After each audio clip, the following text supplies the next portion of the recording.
uma reflexão sobre a arquitetura, quase mais do que uma reflexão sobre as pessoas. Outra coisa, eu acho que a arquitetura tem um poder gigantesco na nossa vida, porque tudo é arquitetura, e há arquitetura horrorosa. Pronto. Também há escultura horrorosa, e também há arquitetura horrorosa, e também há filmes horrorosos. Só que a arquitetura horrorosa, ao contrário dos filmes horrorosos ou das esculturas horrorosas, não pode ser apagada nem pode ser destruída. E, portanto, nós vivemos, sobretudo, nos espaços urbanos, ameaçados por arquitetura monstruosa, horrorosa, grotesca, que fica para sempre, ou pelo menos umas centenas de anos, não é? E esse poder que a arquitetura tem sobre o real, e essa aproximação ao real de que o Pedro falava, é indiscutível que é muito mais irreversível do que no cinema, por mais que o cinema se tente aproximar do real, não é? Porque o cinema, mesmo aproximando-se do real, será sempre uma ficção se compararmos com a brutalidade da presença da arquitetura no nosso espaço, na nossa vida, no nosso dia-a-dia. E essa arquitetura horrorosa, que está muito longe da ideia da caverna, da gruta, ou do panteão, ou da catedral, não é? Ao contrário disso tudo, molda a nossa realidade, como é evidente, molda a nossa realidade pessoal, a nossa realidade social, de uma forma completamente, como é que se diz, sem consolo, não é? Porque, sobretudo, como digo, nas cidades e nos espaços urbanos, há aventuras arquitetónicas completamente grotescas que se impõem no espaço, sem perguntar, sem pedir licença, e com a qual temos que viver para sempre. Mas pronto, a vida é mesmo assim. E pronto, em países como a Síria isso resolve-se com bombardeamentos, mas não é o caso de Portugal. E essa irrupção da arquitetura no real reflete-se, eu acho, nos filmes do Pedro Costa, de uma forma muito... Não digo que seja uma solução, não é? Ou seja, aquela pergunta é como se vai solucionar fazer arquitetura para as pessoas que seja simples e bela. Mas a apresentação que os filmes do Pedro fazem daquilo que se chama uma casa, não é? E na maior parte dos casos são casas muito precárias, é em si uma reflexão sobre exatamente a arquitetura, porque de facto, se pensarmos bem na arquitetura, pode ser para uma pessoa, pode ser para uma família, pode ser para um conselho de diretores, pode ser para um conselho de bispos. A arquitetura tem sempre um destinatário, mas também é uma coisa muito simples ao mesmo tempo, não é? E os arquitetos têm essa responsabilidade. Acho que é uma responsabilidade muito maior do que um artista, ou do que um cineasta, ou do que um poeta, porque os arquitetos destroem mesmo a realidade. Os poetas não, mas os cineastas não têm esse poder.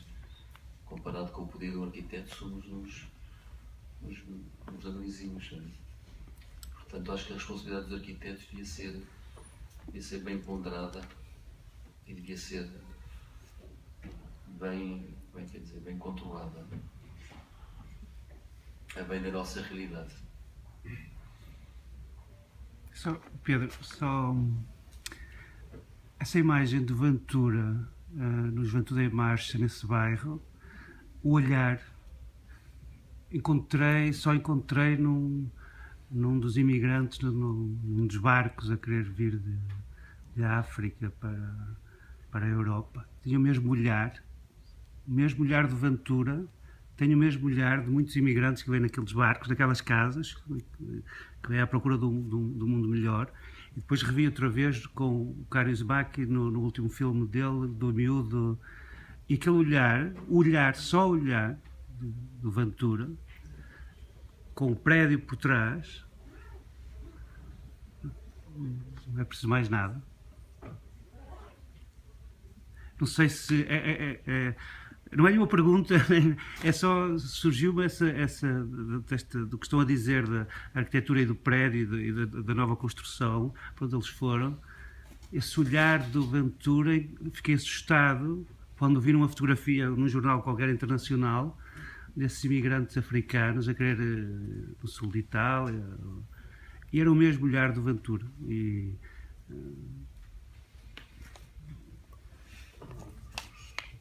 acho que sim. Não, o Ventura. O que é que posso dizer? Posso dizer que ele não está. Posso dizer que não está a fingir, ele. Pronto, sim, com certeza. Não é possível, não é possível.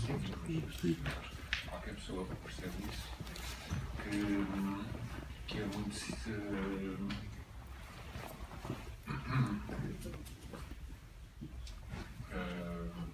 Como é que se diz?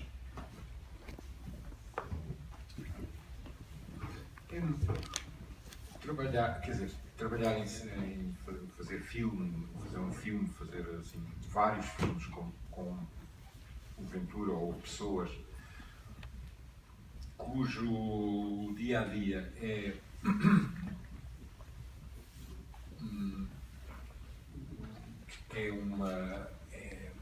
uma sucessão de derrotas. É uma faca de dois gumes. Sim, mas era como se estivessem a mandar embora o Ventura, como estava a acabar de dizer isso, e o mesmo olhar de quem que não tinha destino nenhum e que vinha a bordo e queria chegar a um sítio. O olhar é o mesmo. O olhar é. O que está a dizer ainda é pior, e se calhar no dos barcos, não sei se ainda é pior, que é este horizonte é onde tu vais viver para sempre. Que é pior que isso. Viver para sempre aqui. Este é o teu destino, é o teu horizonte. É o que faz nenhum horizonte. Não é?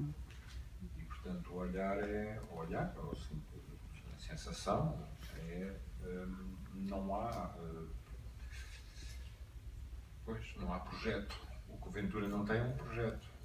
Nem o Ventura, nem os outros, nem ninguém naqueles bairros, pelo menos naquele, enfim, naquela, como é que é dizer, classe, comunidade, esses que vêm nos bairros, não há nenhum projeto de facto.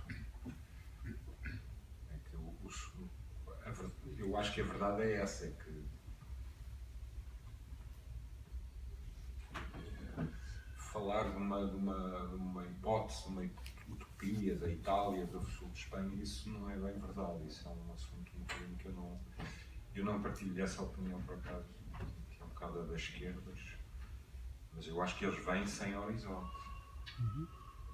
sem projeto. Agora é engraçado que projeto é uma coisa de arquitetura, tá? E o que aqueles barcos não têm é projeto também. Como não tem em Europa, como não tem em Portugal, como não tem no sul de Espanha, não há projetos. Há umas ilhas, há umas coisas cada vez mais fechadas, em arquitetura isso é mais óbvio, não é? Mas cada vez as coisas são mais condomínio, grades, e tudo que é mais aberto é sem projeto, é sem...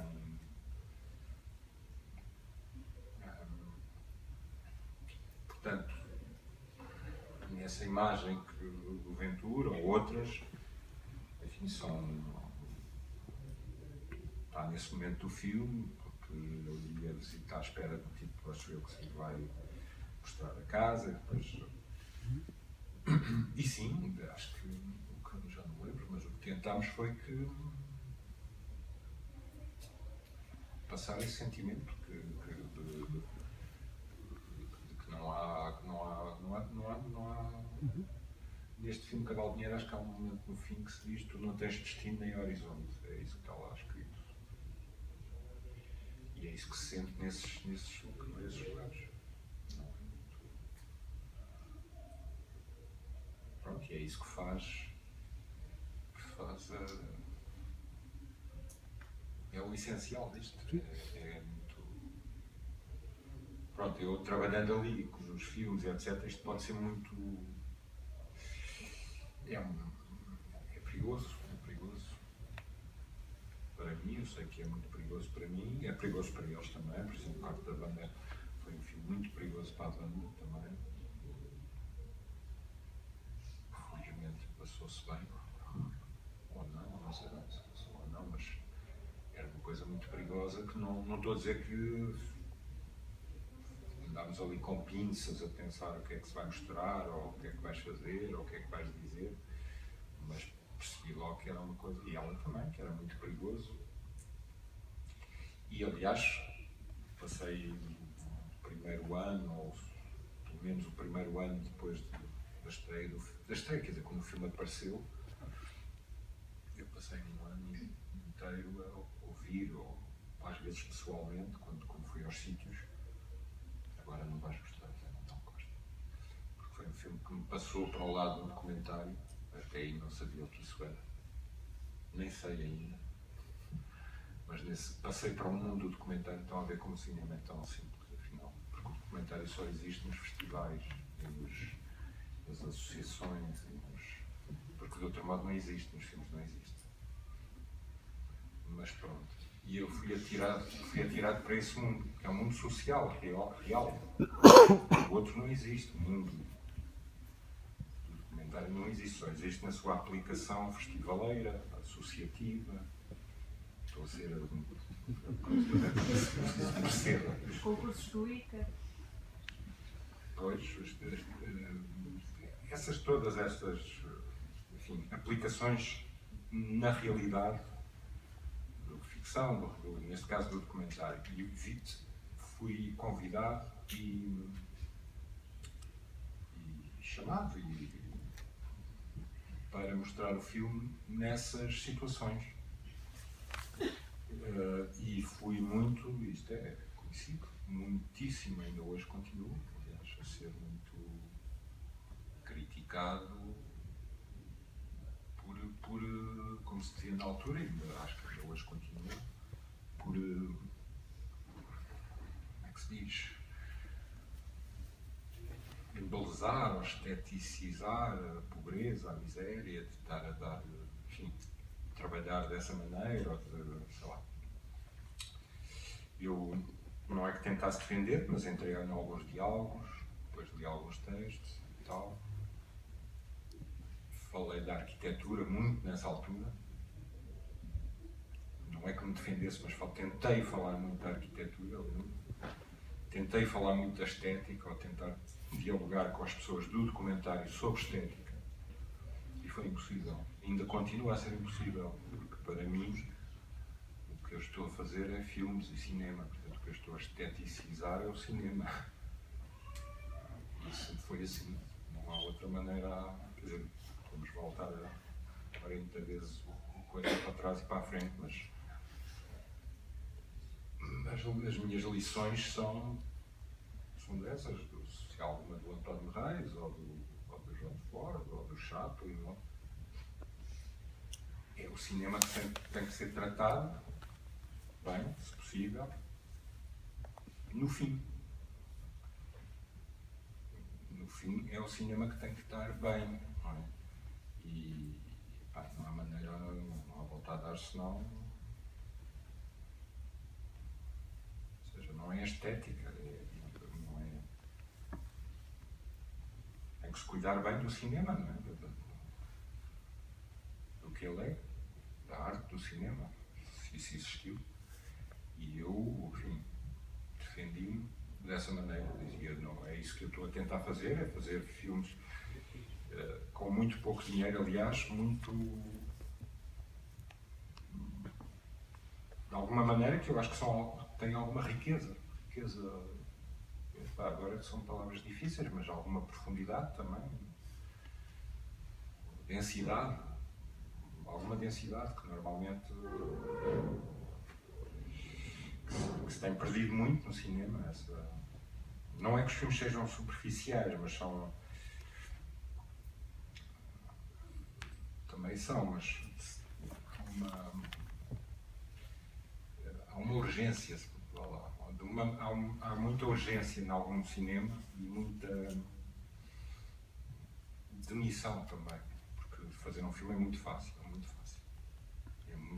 muito mais de, eu digo sempre que por exemplo, em relação a estes 4, pelo menos, eu faço a coisa mais fácil, isso não tem qualquer dúvida. Não estou a pôr este mais que aquele, mas eu faço a arte mais fácil deles todos. Sempre foi, sempre será, não há nada a dizer. é muito fácil, em 3 dias aprende-se tudo o que há ainda por cima hoje, com as câmaras. E isso é.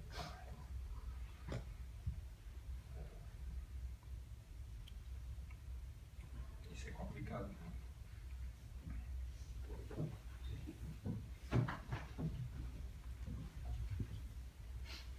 Bom, eu acho que toda esta parte final, e tirando o comentário,